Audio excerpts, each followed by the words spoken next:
نحمده ونصلی علی رسولہ الکریم اما بعد۔ محترم ناظرین، السلام علیکم ورحمۃ اللہ وبرکاتہ۔ اس ویڈیو کے اندر ہم آپ کو کلمہ طیبہ صحیح تلفظ اور مخرج کے ساتھ کیسے پڑھا جاتا ہے وہ آپ کو سمجھایا جائے گا۔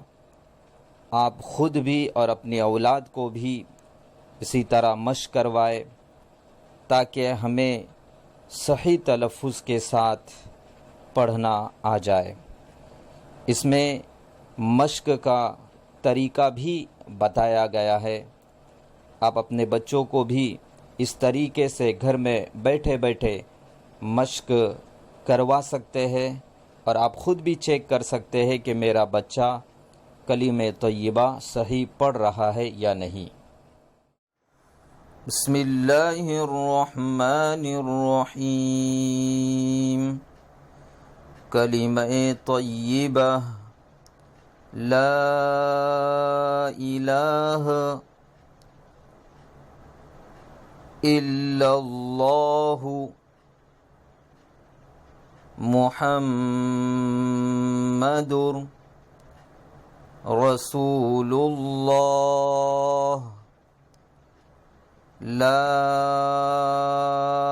الہ، ہاں کو زیادہ کھینچنا نہیں ہے، الہ، لا الہ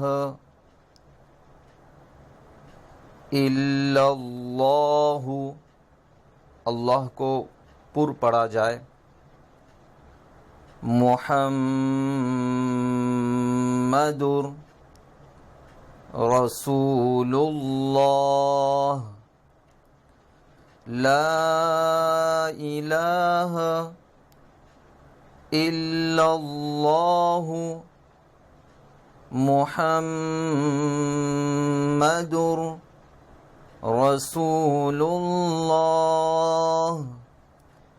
لا الہ الا اللہ محمد رسول اللہ۔